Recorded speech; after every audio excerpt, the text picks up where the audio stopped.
अस्सलाम वालेकुम दोस्तों, welcome back to day 7 of life with Oreo. दोस्तों आप देख सकते हैं कि ओरियो अब कितना बड़ा हो गया है और वो खुद अब अपने डब्बे से बाहर आ जाता है। ओरियो को डब्बे से बाहर निकालने के बाद मैंने सबसे पहले इसे फीड किया। फिर मैंने देखा कि इसका पुराना डब्बा बहुत गंदा हो चुका था और ओरियो ने इसे जगह जगह से फाड़ भी दिया था। सबसे पहले मैं एक नया डब्बा लेके आया और उसके अंदर मैंने पेपर को अच्छे तरीके से रखा। फिर मैंने इसके ऊपर एक कपड़ा रखा ताकि इसे रात को सर्दी ना लगे और ओरियो नए डब्बे के अंदर जाके बहुत खुश हुआ।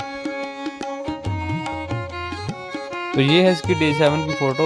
अगर आपको वीडियो पसंद आई हो तो जल्दी से वीडियो को लाइक और शेयर कर दें और चैनल को जल्दी से फॉलो कर दें। अल्लाह हाफिज़।